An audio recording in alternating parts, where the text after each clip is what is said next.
বাল্য স্মৃতি। লিখেছেন শরৎচন্দ্র চট্টোপাধ্যায়। দ্বিতীয় ভাগ। আমি এই প্রথম কলিকাতায় আসিলাম। এত বড় জমকালো শহর পূর্বে কখনো দেখি নাই।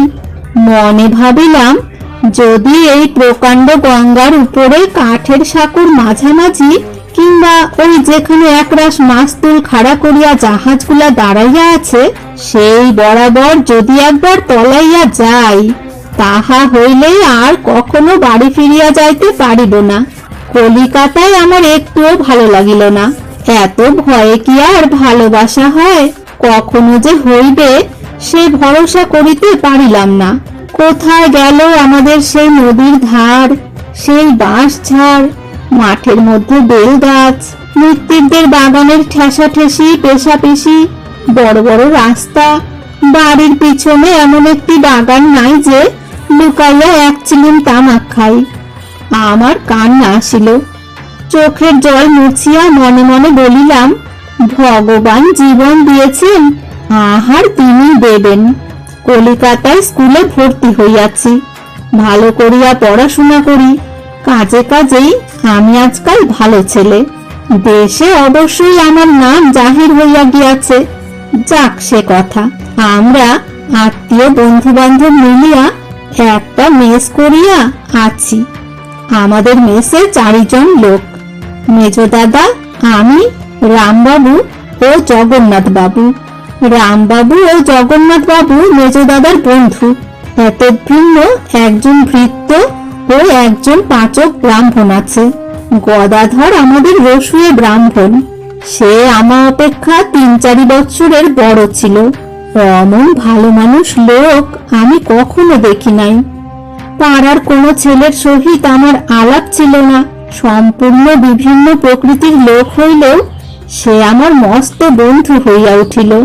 তাহাতে আমাতে যে কত গল্প হইত, তাহার আর ঠিকানা ছিল না।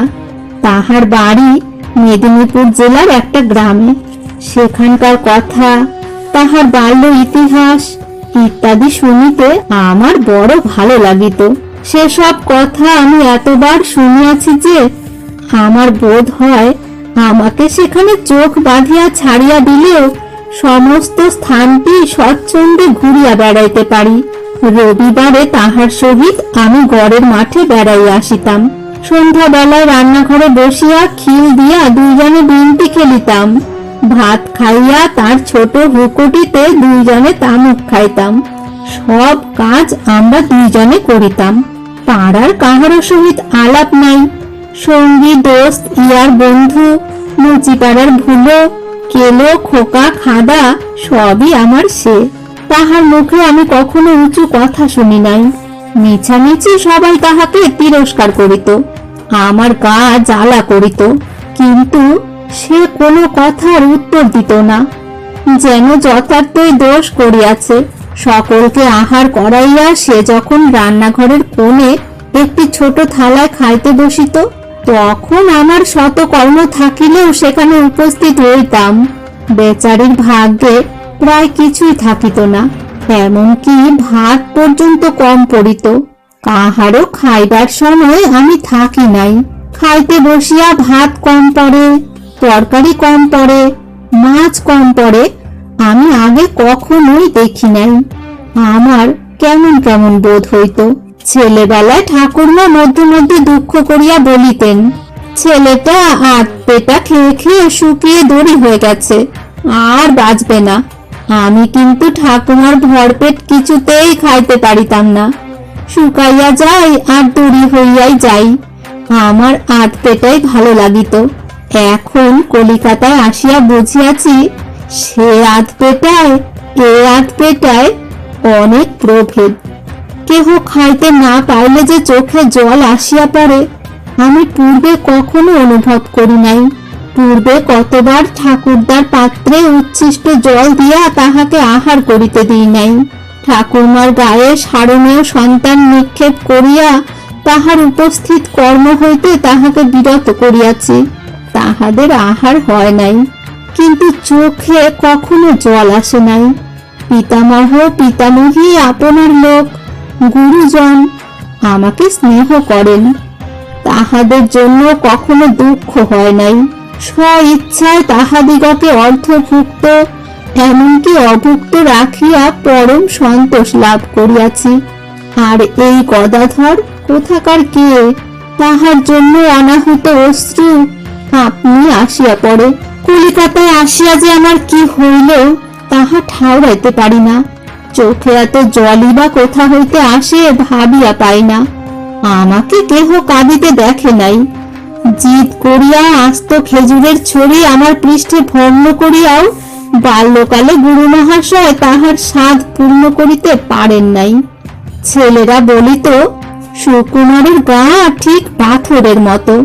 আমি মনে মনে বলিতাম গা পাথরের মতো নয়, মন পাথরের মতো। কচি খোকার মতো কাঁদিয়া ফেলি না। বাস্তবিক কাঁদিতে আমার লজ্জা বোধ হইত, এখনো হয়, কিন্তু সামলাইতে পারি না। লুকাইয়া কেহ কোথাও নাই দেখিয়া চোরের চুরি করিবার মতো দুবার চক্ষু মুছিয়া ফেলি। স্কুলে পড়িতে যাই, একপাল লোক ভিক্ষা করিতেছে। কাহারও হাত নাই, কাহারও পা নাই, কাহারও চক্ষু দুটি নাই। এমনই কতকে নাই ধরনের লোক দেখি তাহা আর বলিতে পারি না। তিলক কাটিয়া খঞ্জনি হাতে লইয়া জয় রাধে বলিয়া ভিক্ষা করে তাহাই জানি। এসব ভিখারি আবার কি রকমের? মনের দুঃখে মনে মনে বলিতাম, ঠাকুর এদের আমাদের দেশে পাঠিয়ে দাও। যাক, ওরা ভিখারির কথা, আমার কথা বলি। চক্ষু অনেকটা সড়গড় হইলেও আমি একেবারে বিদ্যাসাগর হইতে পারিলাম না। মধ্যে মধ্যে আমাদের দেশের মা সরস্বতী যে কোথা হইতে আসিয়া আমার স্কন্ধ দেশে ভর করিতেন বলিতে পারি না। তাহার আজ্ঞাধীন হইয়া যে সকল সৎকর্ম করিয়া ফেলিতাম তজ্জন্য এখনো আমার সে সরস্বতীর উপর ঘৃণা হইয়া আছে। বাসায় কাহার কি অনিষ্ট করিব সর্বদা খুঁজিয়া বেড়াইতাম। রামবাবু 3 ঘন্টা ধরিয়া তাহার দেশি কালাপেরে কাপড় কুঞ্চিত করিলেন। বিকালে বেড়াইতে যাইবেন। আমি অবসর বুঝিয়া কাপড়খানি খুলিয়া টানিয়া প্রায় সোজা করিয়া রাখিয়া দিলাম। তিনি বিকালে বস্ত্রখানির অবস্থা দেখিয়া বসিয়া পড়িলেন। আমার আর আমোদ ধরে না। জগন্নাথ বাবুর অফিসের বেলা হইয়া গিয়াছে, তাড়াতাড়ি আহার করিতে বসিয়াছেন। এক মুহূর্ত বিলম্ব সহিতেছে না। আমি সময় বুঝিয়া তাহার চাপকানের বোতামগুলি সমস্ত কাটিয়া লইলাম। স্কুল যাইবার সময় একবার উঁকি মারিয়া দেখিয়া গেলাম জগন্নাথ বাবু ডাক ছাড়িয়া কাঁদিবার উপক্রম করিতেছেন। মনের আনন্দে আমি সমস্ত পথ হাসিতে হাসিতে চলিলাম। সন্ধ্যার সময় জগন্নাথ বাবু অফিস হইতে ফিরিয়া আসিয়া বলিলেন, আমার চাপকানের বোতামগুলো গদা বেটা চুরি করে বেঁচে ফেলেছে, বেটাকে তাড়িয়ে দাও। জগন্নাথ বাবুর চাপকানের বিবরণে দাদা ও রামবাবু উভয়েই মুখ টিপিয়া হাসিলেন। মেজ দাদা বলিলেন, কত রকমের চোর আছে, কিন্তু চাপকানের বোতাম চুরি করে বেঁচে ফেলতে কখনো শুনিনি। জগন্নাথ বাবু এ কথায় আরো ক্রুদ্ধ হইয়া বলিলেন, বেটা বোতামগুলো সকালে নিলে না, বিকালে নিলে না, রাত্রে নিলে না, ঠিক অফিস যাবার আগে নিয়েছে। আজ দুর্গতির এক শেষ করেছে। একটা কালো ছেঁড়া পিরান গায়ে দিয়ে আমায় অফিস যেতে হয়েছে। সকলেই হাসিলেন, জগন্নাথ বাবুও হাসিলেন, কিন্তু আমি হাসিতে পারিলাম না। মনে ভয় হইল, পাছে গদাধরকে তাড়াইয়া দেওয়া হয়, সে যে নির্বোধ, হয়তো কোনো কথা বলিবে না। সমস্ত অপরাধ নিজের স্কন্ধে স্বেচ্ছায় তুলিয়া লইবে। কে বোতাম লইয়াছে মেজদাদা হয়তো বুঝিয়াছিলেন। গরিব গদাধরের উপর কোনো জুলুম হইল না, কিন্তু আমিও সেই অবধি প্রতিজ্ঞা করিলাম, আর কখনো এমন কর্ম করিয়া অন্যকে বিপন্ন করিব না। এরূপ প্রতিজ্ঞা আমি পূর্বে কখনো করি নাই, কখনো করিতাম কিনা জানি না। শুধু গদাধর আমাকে একেবারে মাটি করিয়া দিয়াছে।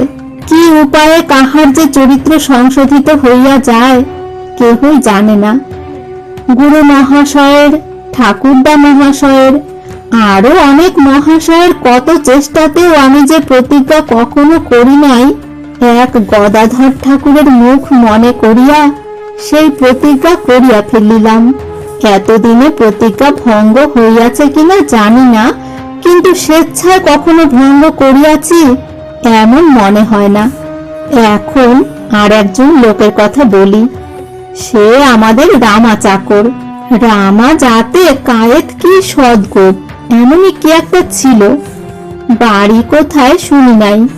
এত হুঁশিয়ার চটপটে চাকর সর্বদা দেখা যায় না। আর যদি কখনো দেখা হয়, ইচ্ছা আছে তাহার বাড়ি কোথায় জিজ্ঞাসা করিয়া লইব। সকল কর্মে রামাকে চরকির মতো ঘুরিয়া বেড়াইতে দেখিতাম। এই রামা কাপড় কাচিতেছে, তখনই দেখি মেজ দাদা স্নানে বসিয়াছেন, সে গা রগড়াইয়া দিতেছে। পরক্ষণে দেখি সে পান সুপারি লইয়া মহাব্যস্ত।